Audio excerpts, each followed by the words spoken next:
Thanks for joining us and welcome to our Access Lex webinar, Financial Education Research Grant Letter of Inquiry. My name is Jennifer Knight and I am your moderator or host for today's session, and just wanted to welcome you and to let you know we're excited that you've decided to join us today.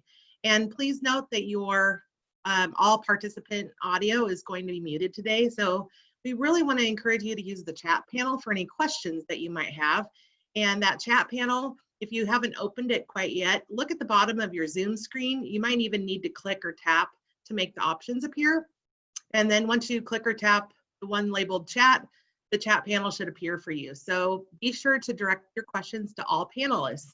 I'll be monitoring the chat panel throughout the session, and we'll make sure we get your questions answered. Again, welcome. We're glad to have you here today, and make yourself comfortable. We're going to get started at the top of the hour, and I will make a few continued updates till as we approach the top of the hour. So welcome.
Thanks for joining us for the Access Lex Institute, Access Lex webinar, Financial Education Research Grant Letter of Inquiry. My name is Jennifer Knight, and I am your moderator or host for today's session. I just wanted to welcome you and let you know we're excited that you've decided to join us.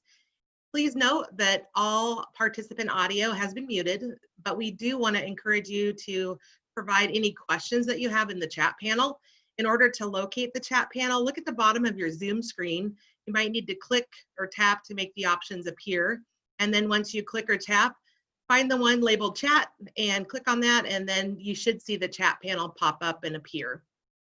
And if you could also direct all of your questions to all panelists, that would be fantastic.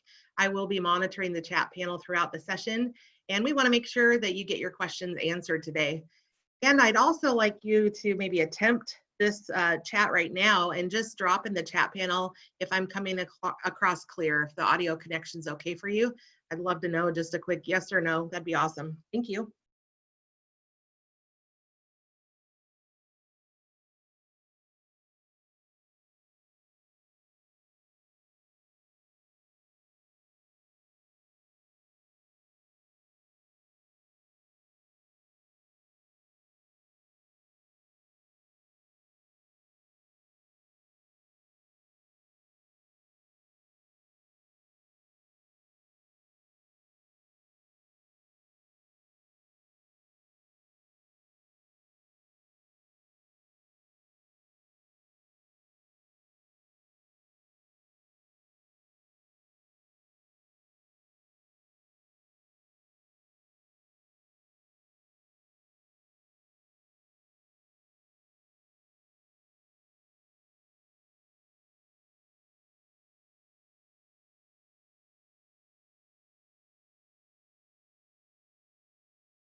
Thanks for joining us and welcome to our Access Lex webinar, Financial Education Research Grant Letter of Inquiry.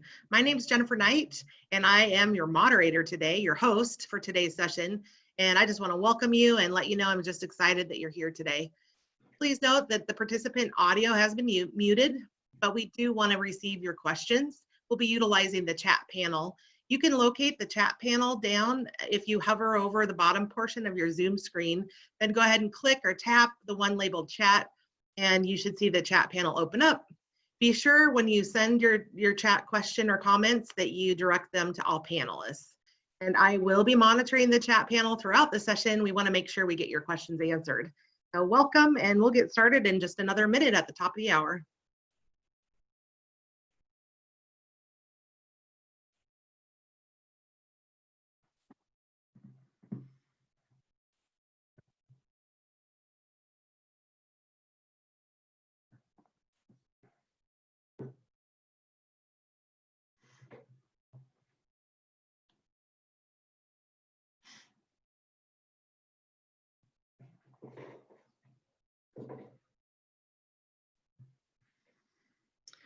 Well, here we are at the top of the hour. My name is Jennifer Knight, and I would like to welcome you today. And thanks for joining us to our Access Lex webinar, Financial Education Research Grant Letter of Inquiry. I am your host for today, your moderator, and I just wanted you to know your presenter is Jackie Carroll. I'll introduce her in just a second. I want to do just a couple of housekeeping items real quick before we turn it over to her. Please note that all participant phone lines have been muted as you come into the Zoom. And we want to utilize the chat panel to have you submit your questions that way. And in order to find the chat panel, if you, to locate it, you just look at the bottom of your Zoom screen. You probably have to move your mouse around the bottom portion and then tap or click, and then click on the one that says chat, and that should then pop open your chat panel. And if you could direct your questions to all panelists, that'd be great. I will be monitoring the chat panel throughout the session. We want to make sure you get your questions answered in today's session. Now it's my pleasure to introduce you to today's presenter, Jackie Carroll. She'll be providing an overview of the grant application process, including the steps involved and the expected outcomes, as well as sharing best practices and frequently asked questions. Jackie has over 25 years of experience in general financial aid and financial planning. She believes in the possibility of individuals being able to enjoy and savor the skill of saving and spending money wisely. And I just want to linger on that word savor. It really hits home when I think of Jackie, because she's quite foodie. She's an amazing cook, and she's always whipping up beautiful, delicious recipes, including during this pandemic. So today, as I turn it over to Jackie, I hope you savor what she shares with you today with this topic regarding the letter of inquiry for our Financial Education Research Grant. So Jackie, let's do a quick sound check and I'll turn it over to you. Thank you so much, Jen. Can you hear me? Yes, loud and clear. Awesome. Okay. Thank you. Thank you for that wonderful introduction. Thank you to everybody who is online today joining me, whether it is a good early morning or you're having a great afternoon. I am glad that you're here. And just like Jen said, the primary goal of this presentation today is really to make sure that you get any questions answered that you may have. You know, this is the second year of our financial education grant, and I am very excited about that. And we want to make sure that it continues to be successful. So like I said, we're going to try and provide a quick overview of the standard application process. And you can also read about the grant application policy on our website. And Jen is going to put in some links later on. On the website, you can review the application materials, the resources to get a better understanding of this program's funding priorities, and you can confirm eligibility. You can review the grant agreement documents as well as the frequently asked questions. However, I am going to stop periodically to answer questions throughout.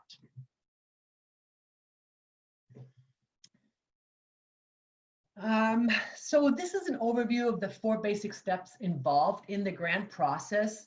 And as I mentioned, you can review the resources that we have provided, and they're accessible on accesslex.org, and Jen's going to share out the links. And once you have reviewed those resources and you've determined you're eligible, Your next step would be to visit the online grant portal or our online application system to complete your letter of interest, which we'll refer to from now on as the LOI. And Jen already did that, but I wanted just to make sure that you know the LOI is the letter of interest. And if you don't have an account already, you're going to actually need to create an account before you can access all that information. The third thing is once we go through the LOI process, we're going to notify applicants by August 31st to let you know whether or not you have been invited to submit a full proposal following that LOI phase. And then for applicants who are invited to submit a full proposal, you're going to have until October 15th to submit the actual full proposal.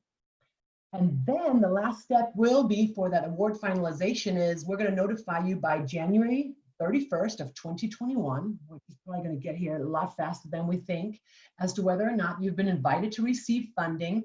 And don't worry so much about the timeline. We're actually going to go over that a little bit later on again. So let's talk a little bit about eligible organizations and projects and things like that.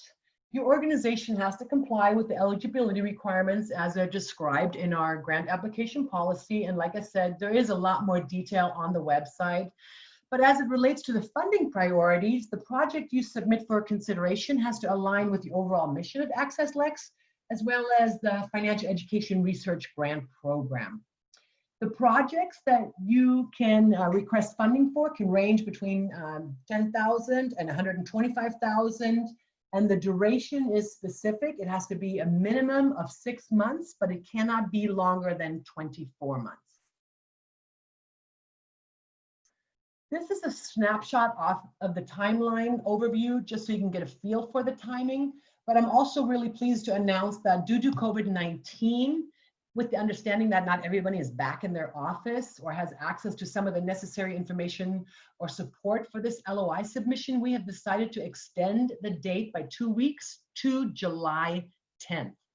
So that's July 10th, 2020. That's going to give you a couple of additional weeks. And again, once we have completed that, you'll be notified by August 31st. And then after that, applicants who do progress will have until October 15th to submit their full proposal. Then any applicant who is invited to receive funding will have 90 days from that time when they're notified for the funding invitation to submit the fully executed grant agreement to us before the grant offer expires. The grant template agreement is also found on our website, and in the event you kind of want to familiarize yourself with that ahead of time, I think it's a good idea to get a jump start on that. Now, I know Jen has already been putting in some links into the chat for you, but I want to highlight again that this slide just provides a few resources you can access, and they're just going to provide you that access to the grant application, to the policy, sample grant agreement, a link to the Center of Education and Financial Capability, where you can read more about our mission, what we're trying to do. And I just recommend that the information there, it gets you a better idea of what would be funded through the program. That is always one of the things that comes up. So I want to actually stop here before we transition to take a detailed look at the component elements of the LOI. I want to stop here to see if there are any questions at this point. So let me check in with Jen and just kind of see what the questions are at this point. Jen. Hey, Jackie, thanks for checking in. Yeah, we had 2 questions come through. So let's start with the first one. The question is, I'm curious how Access Lex defined underrepresented groups specifically, and if there are any particular groups of interest.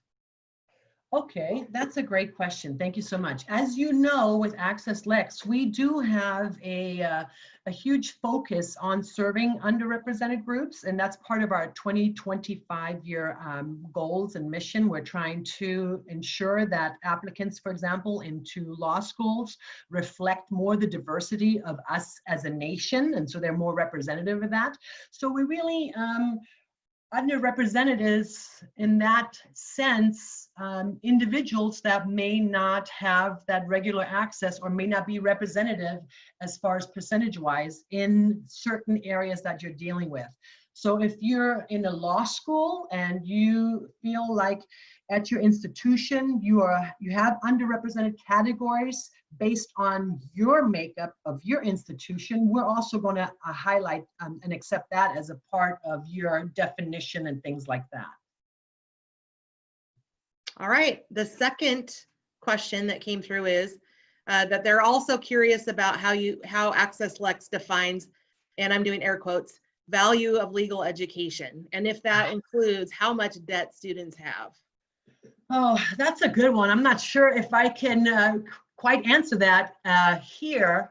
I know that we believe that the value of an education, we believe that it's important that people do have access to the legal education pathways, and we are committed to making sure that they are successful in that process. And we support programs before, during, and after that process.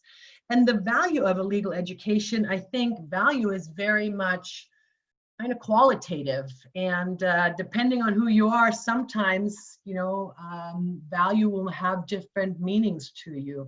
But for us, again, it goes back to what we value about it is we want diversity, and we want that to be affordable and sustainable and maintainable for individuals so that we can have that diversity reflect our actual demographics as a nation. And again, the value part of that means that our goal is commitment to trying to reduce overall educational expenses, getting students more familiar and successful and engaged with personal finance so that they better meet those steps once they graduate, and things like that. All right, so one more question coming in, and then I'll turn it back to you. Is the age scope of the grant limited to college students and older, or are you open to financial literacy education for college-bound high school students? That's an awesome question. Thank you so much. And that's really actually one of the questions that usually comes up at this point. And so our goal is, it's not that our research needs to be directly connected with law schools in particular, or access or success for, you know, true law schools to be considered. We actually have a broader goal. Our goal is to add to the existing literature and to cast a wide net. We want to make sure that we identify and support high impact programs, regardless of whether they are high school to college or undergrad to law or law. But we want to identify programs and practices that have a broad reach in higher education. And one of the goals, and we'll talk about this a little bit later on, is that we want the outcomes to be focused not only for, we want them to be win-wins. We want them to be focused on student success, regardless where they are, institutional success, and then again, success for us nationwide to support our demographics and our goals. So Jackie, should the focus be entirely on law, pre-law students, or students undergrad in general? Thanks for that follow-up. Absolutely, it can be on all of the above. Again, the goal is to add to the literature. And here's one of the things, some of you who are dealing in this might not find this too surprising, right? When you're looking at financial education and personal finance literature and research, it's really across the board. And some people say, oh, it's effective, and some people say it's not effective. And that's because really, you know, we're just looking at one small piece of that elephant, so to speak. And that's why we also have a broader directive with the financial education grant as it relates to Access Lex. We need to add to the literature. There are still a lot of holes and gaps to fill, and that is okay. That can be in law, and there's a lot of gaps to fill in law, but it also can be for pre-law or for undergrad students in general, or college-bound high school students. We're open to reviewing all of those LOIs as long as they meet the objectives of, you know, that are outlined and things like that, like the purpose and the goals. And we'll talk about that in the next couple of slides and sections.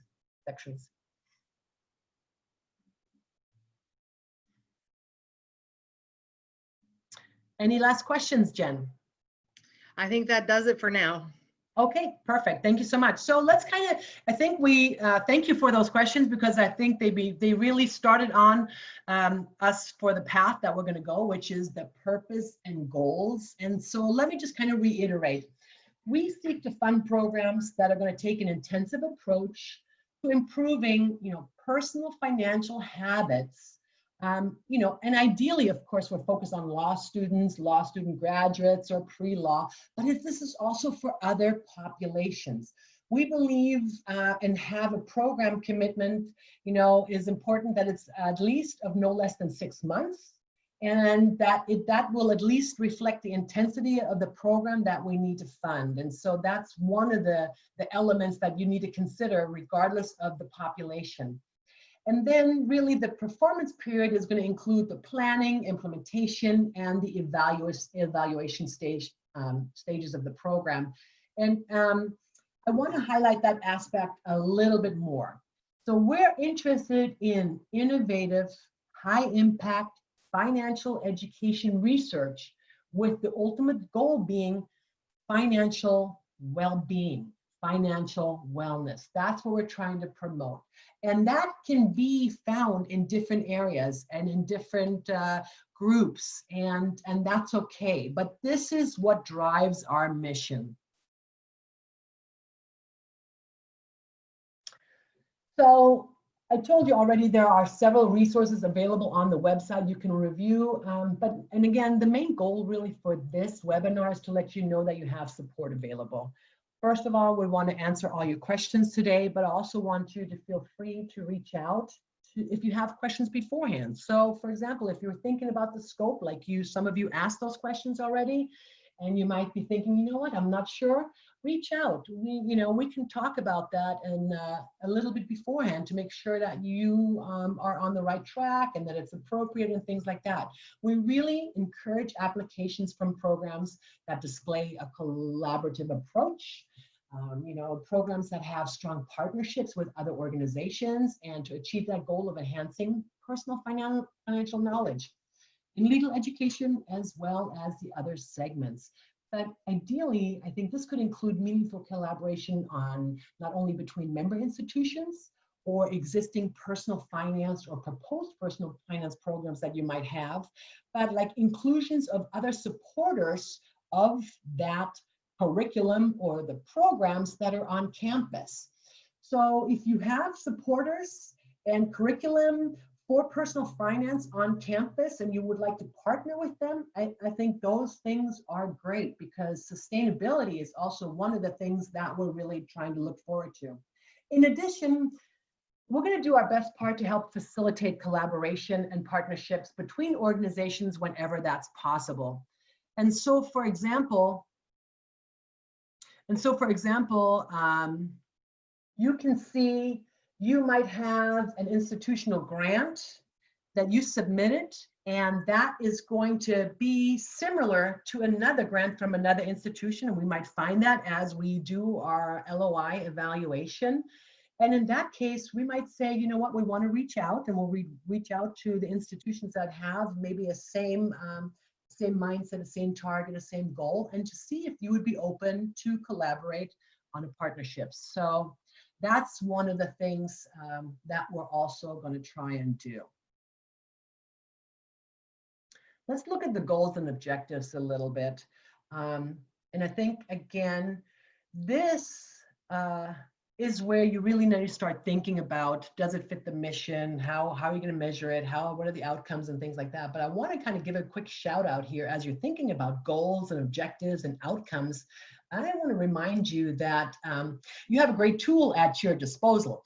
Our Access Lex resource collection, otherwise known as the ARC, is a great tool. And what you can use the ARC for is you can use the ARC to support your efforts throughout the process. So for example, you can go in there and see research or find tools relating to existing curriculum or to financial education or programs that are already out there, or even optimization strategies that other researchers have already found. And these can, that includes like the reach of just identifying financial statuses, behaviors, across a broad spectrum, because like I said, originally when we started the ARC and we were looking at, what's all the research out there, you can tell that there are some gaps in there. And so we do have a broad spectrum in there, and that includes populations who you may serve, and you're talking about some of them are those high school students perhaps that are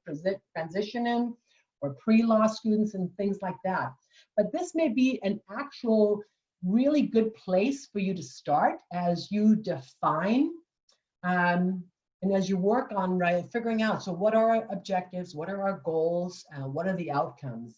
And so I want to take a little bit more time on that to kind of talk about this and provide an example of how to maybe narrow that down. So for example, you can see when you start with the goals as broadly defined, and that is just like it said, maybe our broad defined goal is help law students build a solid credit profile prior to graduating law school. And the reason you might have that goal is that for law students in particular, they have the requirement of character and fitness, and that has a financial component. So having a good solid credit profile will not only help law students as they leave law school and try to pass their character and fitness, but also a lot more employers are looking at that, in particular if those law students have fiduciary responsibilities relating to finances. And so that might be your goal and your objective. It's kind of broadly defined. But then you need to think about, and you want to try and go narrower. What are the objectives of this? And so I like to always think about this when you're trying to figure out how am I going to verbalize that. It is, what do you think students will be able to do after the conclusion of this project? And so, for example, again, thinking with a broad goal of helping students improve like a solid credit profile prior to graduating law school, you might say, okay, so students will be able to identify key elements in their credit score and how to apply strategy to improve their scores. That is what the objectives are. And so that is kind of what's going to guide that. And then when you get to measuring the outcomes, it is, well, how do we know we accomplished what we wanted to accomplish? And so there, you want to be as specific and as measurable as you can and tie it directly to the objectives.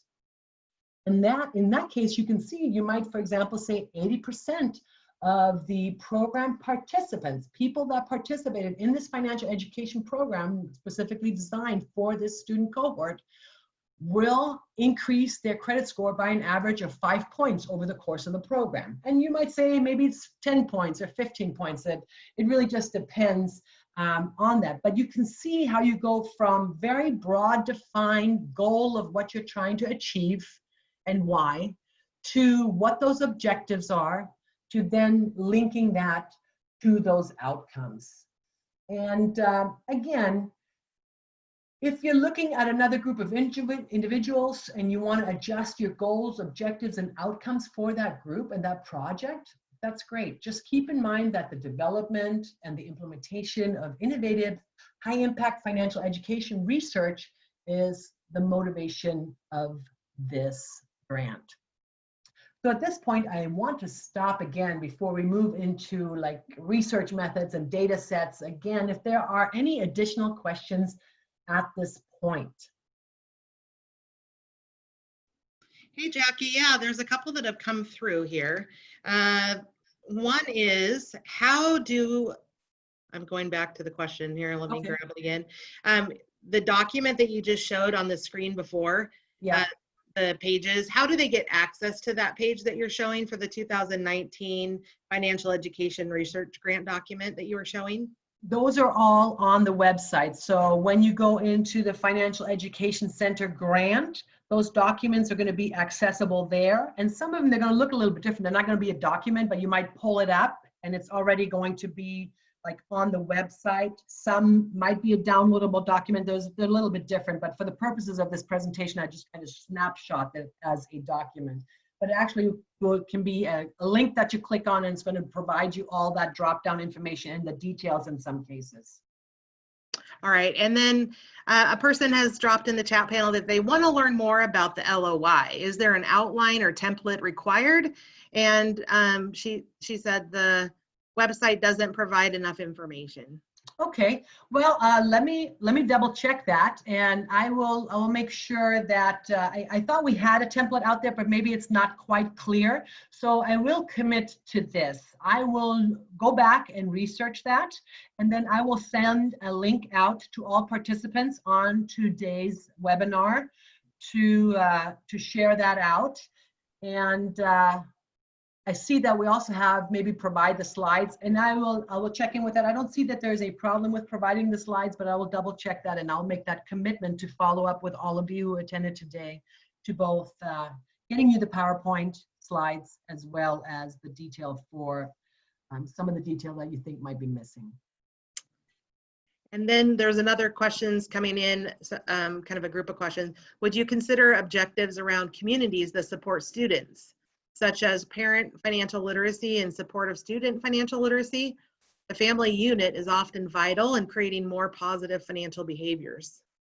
Yeah, that is part of the larger scope, and it certainly could be something that's considered, right? So the larger scope, you actually, there's a lot of research out there already, not as much as we would like, that shows how important it is to start a lot earlier, which I think is also why some of you are thinking about as high school, or starting it earlier than that. And so that definitely is something, if you can link that goal to specific and narrow objectives and to outcomes, I think that's definitely, I would always assume this. I mean, if you know it relates to personal finance, it's innovative, it's replicatable, it meets the other criteria, I would say always suggest submitting for it.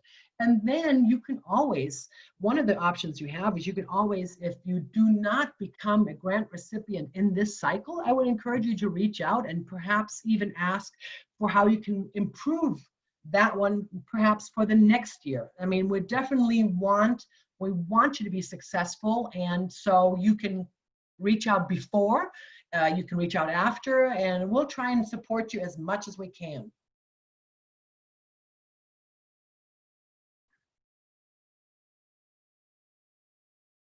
Any other questions, Jen? I think that's it for the moment. Okay, perfect. Thank you so much.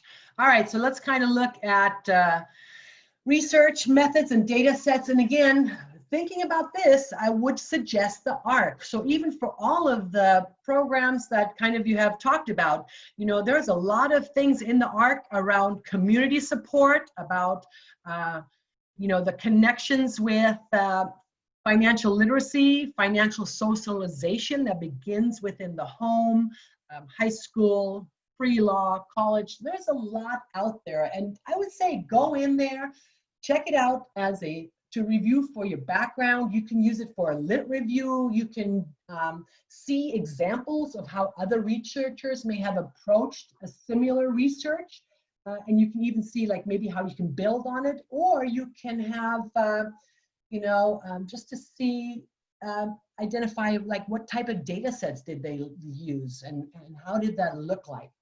And if you're creating a new program or curriculum, you can also see what's already available. And if you're focusing on optimizing your results, you can also review some of the research we have on optimization as well. So the research methods are going to outline the plans you have for assessing and measuring your project, and as well as the other outcomes and the results that you may have identified. So that really is a step-by-step process. And in the LOI application, it is very delineated, and you will have an opportunity to provide as much detail as you would like. And I would say, when in doubt, provide more. The more detail you have to explain or provide us information, the better it is for the individuals that will do the evaluation of the LOI. And so even for you, as you're evaluating then your own project, it really is methodological. It's an approach to collecting information about characteristics, activities, the results of the program. And it's just really the answer to the question, what impact is our program having, and how do we demonstrate that, and how do we prove it? So accordingly, like Access Lex is going to fund well-designed evaluations, and that could include like quantitative and qualitative elements. And for some of you, it's going to include maybe short-term and long-term impact for students, or even institutional interests. Some of you may be familiar with Kirkpatrick's 4 levels of evaluation. That's something I did in my PhD research and in my program evaluation. And level 1 might be, you might have some measures that relate to reaction. How did students or participants react to this program, to this treatment? How satisfied were they with it? Maybe you look into level 2, what did they learn? How do I demonstrate the learning? Or perhaps you go into level 3. We know we measured learning, but now we're focusing on the application. And so, for example, in that credit score, they did learn potentially how to change and how to strategize to improve their credit scores before they graduated law school. And so there you can see that it promoted a behavior change because their scores were raised, and potentially maybe that might move you into long-term impact. So we're interested in identifying outcomes that benefit students, institutions, or both. It's really a win-win. And it can also be, to an extent, to broader populations. I think that really is the most important and the exciting part for us, is to see when we get to the point, did we achieve what we intended to achieve, and when, and how do we fine tune it going forward, and things like that. And so one of the things also, as some of you may know, those of you who are attending not only the Access Lex symposium, but also our LexCon conferences and things like that, what's really exciting is that a lot of these grant programs end up being shared in those formats. And so again, because we want this information to be available, we want to get that out as fast as possible so that there can be that impact that we're really trying to have. So we're coming to the end, which is going to just open it up for a few more questions. And I want to check in with Jen at this point. Jen. Yeah, we do have a question. Do you require an external evaluator for the project, or can an internal evaluator be used? Oh, that's a perfect question. Thank you so much. You actually, ideally, it's going to be internal. You will be responsible for evaluating your product. We are going to look at the LOI, and we're going to see what you presented to us as it relates to, here's the goals, here's how it aligns, here's the mission, here's what we're trying to do. Here's how we're going to measure it. But when you actually measure your success in that evaluation of the outcomes, that is going to be up to you. It's going to be internally driven by your internal resources, and it will not be one of the things that we support with the projects. So thank you for asking that. I don't see any other questions yet. Okay, perfect. So let me just tell you, I am going to stay on for a little bit longer because I know sometimes it takes a moment or two to kind of formulate your thoughts and think about what you want to ask, and that's okay. And so I'm going to just give you the 2 emails that you can reach out to. So you certainly can reach out to grants@accesslex.org, or you can reach out to me at jcarroll@accesslex.org. And we would like to just encourage you.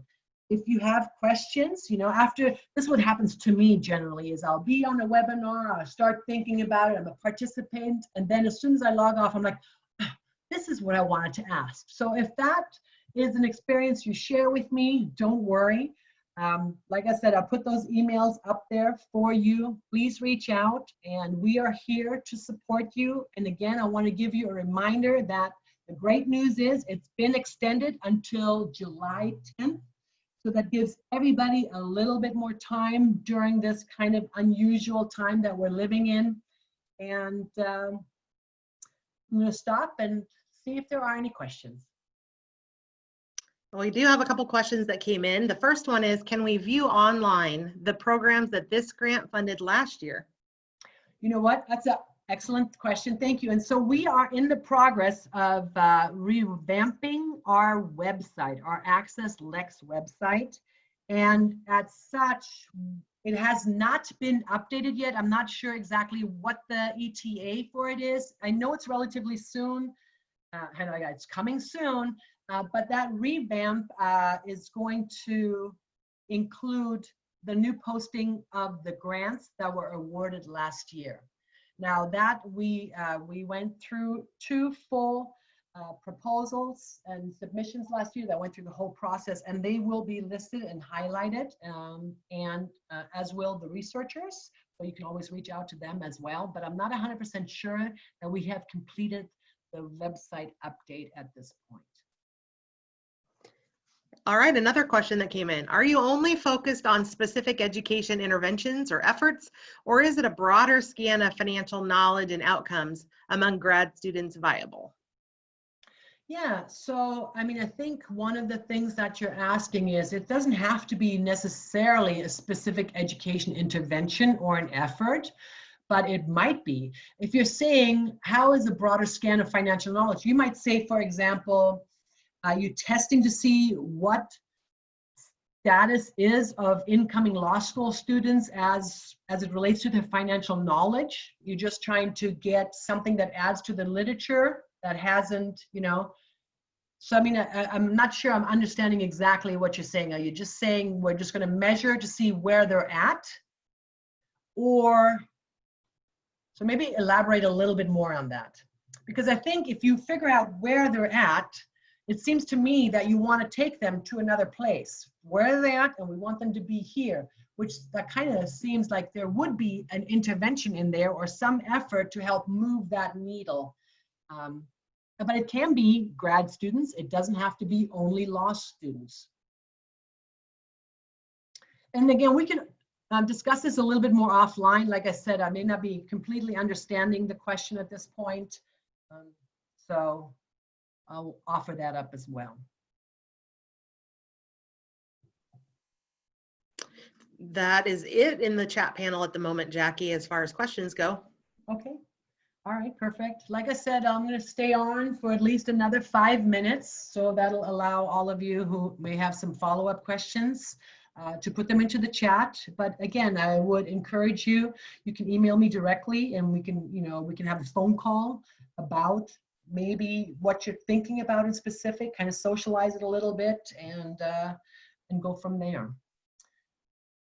We want to give the money away, and so we want you to have a successful letter of inquiry and interest, and so we want to make sure that you have the support you need to get this done.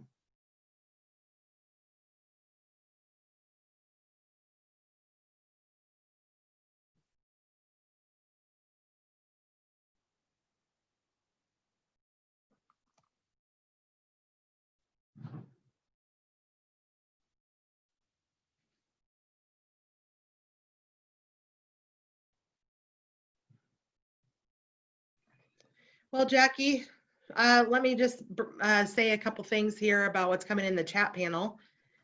I think the question asker may be referencing if a secondary data analysis proposal would be viewed favorably or unfavorably. Okay, if you put it in those terms, as you know, our primary goal is to add to the literature.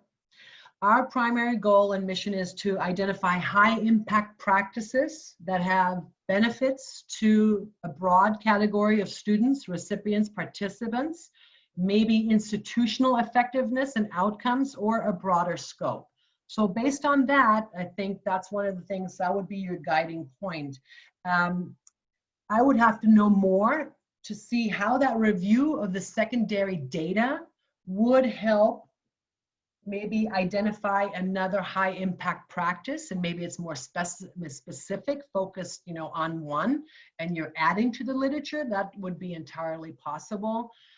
But I think that is one of those where you have to have a little bit more knowledge and things like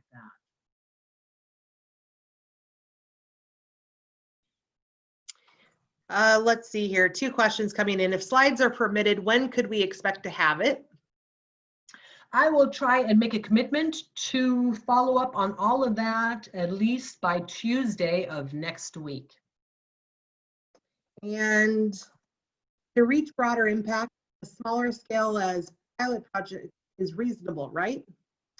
Yeah, the broad impact can still be a small scale project. If you have a pilot project and you're identifying a high impact program that has a broader impact, maybe, you know, it's not law school student specific, that is still reasonable.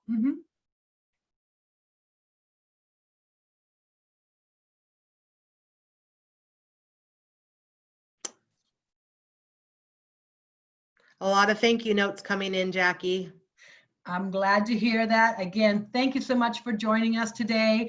This is our second year. We are so excited to have been able to start this, and we are excited to continue it.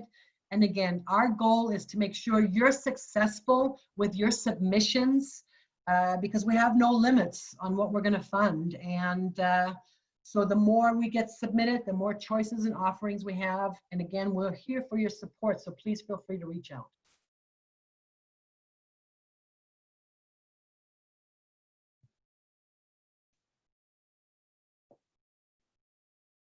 I'm just seeing some more messages coming through thanking us, and especially with everything going on.